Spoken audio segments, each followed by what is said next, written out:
तपस्या करने के लिए बैठ जाते हैं। भगवान नारायण कर्दम ऋषि की तपस्या से प्रसन्न हुए। तपस्या से प्रसन्न होकर कर्दम ऋषि के सामने प्रकट हो गए। कर्दम ऋषि से कहते हैं, मांग लो वरदान, हम तुम्हारी तपस्या से प्रसन्न हैं। अब तक कर्दम ऋषि को बड़ी गिलानी हुई कि मैंने भगवान की तपस्या की एक विवाह के लिए, एक संसार बंधन में बंधने के लिए, संसार में फंसने के लिए। मेरे जैसे तपस्वी को लानत है। कर्दम ऋषि भगवान से कहने लगे, प्रभु आपका दर्शन हो गया और इससे ज्यादा और हमें क्या चाहिए? अब हमें कुछ नहीं चाहिए। भगवान नारायण कहते हैं, तुमने तपस्या की है विवाह करने के लिए, अब तो तुम्हें विवाह करना पड़ेगा।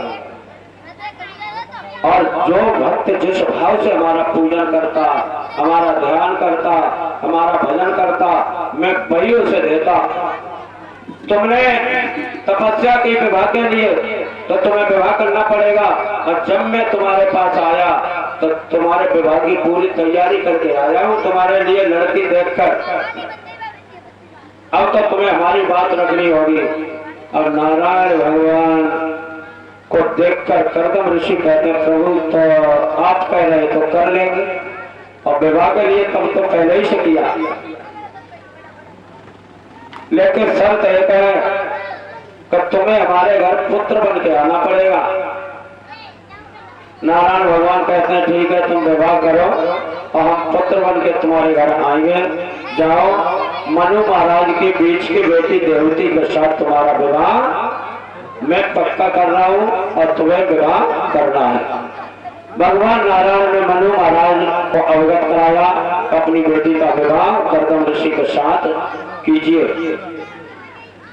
मनु महाराज ने अपने बीच की बेटी का रिश्ता कर्दम ऋषि के यहाँ भेजा। कर्दम ऋषि ने स्वीकार किया, क्योंकि भगवान पहले से बता चुके। समय आने पर विवाह हुआ और विवाह कर कर्दम ऋषि देवती को अपनी कुटिया पर ले गए। और जैसे कुटिया पे पहुंचे तो देवती कर्दम ऋषि से कहती, स्वामी जी आपका घर कहाँ है? कहाँ पर हमारा घर है, कहाँ पर हम रहेंगे? तो कर्दम ऋषि इशारा करते, ये कुटिया है घास फूस की टूटी सी, यही अपना महल है, यही घर है, यही कोठी बंगला जो कुछ है यही है। देवती मैया बड़ी प्रसन्न हुई। इतने बड़े तपस्वी और ऐसी घास फूस की झुपड़ियां बड़े मगन है, कहते हैं यही हमारा घर है, यही सब कुछ है। देवती मैया उस झुपड़िया में घुसी, क्योंकि पति का घर अपना घर। झुपड़िया में देखती है कहीं पर सांप लटक रहे, और जहाँ सांप लटक रहा वहीं पर चिड़ियों के घोंसले, और उस घोंसले में चिड़िए बच्चे किलकोले कर रहे हैं। फिर भी सांप नहीं बोल रहा है, चिड़ियों के बच्चे सांप से भी खेल रहे। दूसरे कोने में नजर की बिल्ली बैठी, और बिल्ली के पास में चूहों के बिल है, लेकिन बिल्ली चूहे को छेड़ती नहीं है, खाती नहीं। और यहाँ पे अपने घर में कहीं बिल्ली चूहा को देखे तो छोड़ेगी? नहीं छोड़ेगी। सर्प चिड़िया को छोड़ेगा? नहीं छोड़ेगा। देवती मैया देखकर बड़ी चकित रह गई कि स्वामी इस कुटिया में तो ये बिल्ली, ये सर्प, ये चूहा, चिड़िया सब रह रहे हैं। कर्दम ऋषि कहते, देवी ये सब अपना घर समझ रहे, तभी तो इस कुटिया में रह रहे। देवती मैया कहने लगी, जब ये सब अपना घर समझ रहे हैं तो तुम कहाँ रहते हो, तुम्हारा स्थान कहाँ है? कर्दम ऋषि ने इशारा किया, वो कोने में 1.5 फुट का आसन लगा है, यही हमारा स्थान है, उसी पर हम भजन करते हैं। कर्दम ऋषि तो कुटिया के अंदर घुसे, अपने आसन पर बैठे, और आसन पर बैठते ही बैठते उनकी समाधि लगी। और समाधि ऐसी वैसी नहीं लगी, 40 साल की, 40 वर्षों की समाधि लगी। देवकी मैया ने देखा हमारे पति तो समाधि में लीन हो गए, भगवान के भजन में तल्लीन हो गए। अपने पति के चरणों को निहारती रही, कभी तो फल खा लिए, कभी वृक्षों को पत्ते खाए, कभी पानी को पिया। इस तरह से 40 वर्ष बिताए। 40 वर्ष तक कहीं गई नहीं पति की छोड़कर। तन पे एक ही साड़ी थी। 40 साल में बरसात हुई, बढ़िया की सब घास फूस गल गया, तन पे जो कपड़े थे साड़ी वो भी गल गई। ऐसा ढांचा हो गया देवकी मैया का बिल्कुल सूखा। लेकिन अपने पिता के घर नहीं गई, पिता राजा है, फिर भी कर्दम ऋषि की 40 साल बाद समाधि खुली।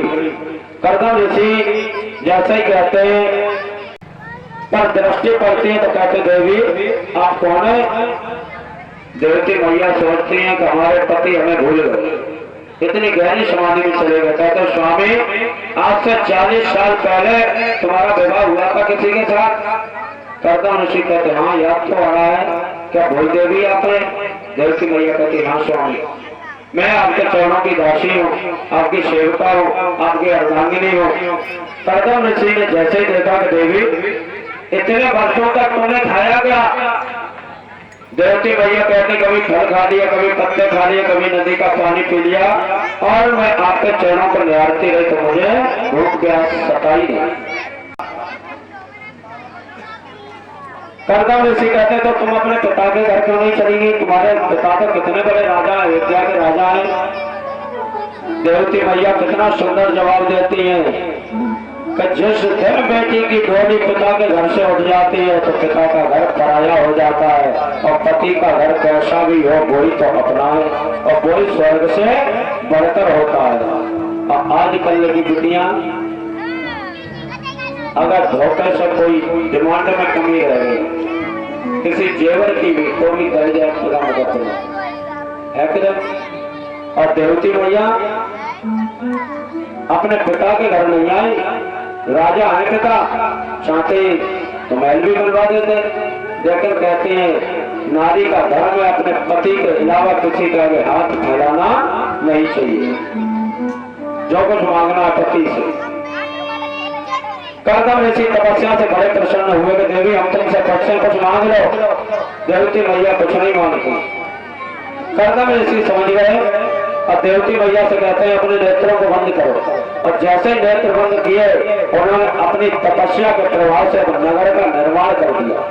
हजारों की तादाद में दास दासियां खूब, नगर इतना अच्छा बन गया माया से, हर प्रकार की सुख सुविधा। कर्दम ऋषि ने देवती मैया का हाथ पकड़ा, सरोवर में जैसे गोटा लगाया तो पूरा तन भी तरुण हो गया, जवान हो गया दोनों का, कर्दम ऋषि और देवती मैया का। इतनी बड़ी तपस्या थी कर्दम ऋषि की और तपस्या से सब कुछ मिल जाता है, कुछ भी दुर्लभ नहीं है। आप लोग यहाँ बैठे हो रात्रि में ऐसे भाव से कथा सुन रहे, बिल्कुल शांत, बहुत अच्छा लग रहा है। तो ये तपस्या ही तो है, इसी तपस्या से भगवान प्रसन्न होते हैं। बिल्कुल शोर शराबा नहीं, शांति बच्चे हैं, कोई बात नहीं। और बालक बानर एक स्वभाव, जैसे बंदर एक डाली पे कभी बैठ नहीं सकता, इधर से उधर उछल कूद, ऐसे बच्चे होते हैं। और बच्चों को कथा में जरूर लाना चाहिए क्योंकि अभी इनको समझ नहीं है, लेकिन काम तो सुन तो रहे, अभी ये उतारी तो नहीं पाएंगे हृदय में, लेकिन जब ये समझदार होंगे तो ये बातें याद जरूर आएंगी। तुमने भी बचपन में जो बातें कुछ याद होंगी बड़े बुजुर्गों की, वो आज जीवन में कम आ रही होगी। और उसी समय मान लेते तो वो परेशानी नहीं झेलने को मिलती, उस समय समझ नहीं थी, मानते कैसे। ऐसे ही बालक जैसे हम भी बालक थे, तुम भी बालक थे, और समय आने तक जो आज भक्ति में रही है ये काम जरूर है। कर्दम ऋषि और देवती मैया के द्वारा एक कन्या जन्म लेती है। कन्या का नाम है कला। कर्दम ऋषि कहते हैं देवी अब हम तपस्या करने जा रहे होते, कन्या हो गई तुम्हारे। तो देवती मैया कहती है तुमने वचन दिया था कब पुत्र होगा जब हम भजन करने जाएंगे, और जब तक पुत्र नहीं होता तब तक तुम हमें छोड़ के नहीं जा सकते। इस तरह से देवती मैया के 9 कन्याएं हुई। सबसे बड़ी कला जो मरीचि ऋषि को ब्याही गई, और दूसरे नंबर की अनसुईया। अनसुईया के बारे में तो सबने सुना। अनसुईया जो अत्रि ऋषि को ब्याही गई, अरुंधति वशिष्ठ जी को ब्याही गई, ख्याति भृगु को, अविर्भु पुलस्त को, क्रिया क्रतु को, शांति अथर्व ऋषि को और गति फुला को और श्रद्धा अंगना ऋषि को ब्याएंगे। ऐसी 9 कन्याएं हुई। 10वें नंबर पर पुत्र हुआ और जैसे ही पुत्र का जन्म हुआ कर्दम ऋषि समझ गए तो भगवान का अवतार हो गया और कपिल के रूप में भगवान प्रकट हो गए। बोलिए कपिल भगवान की, भक्त भगवान की।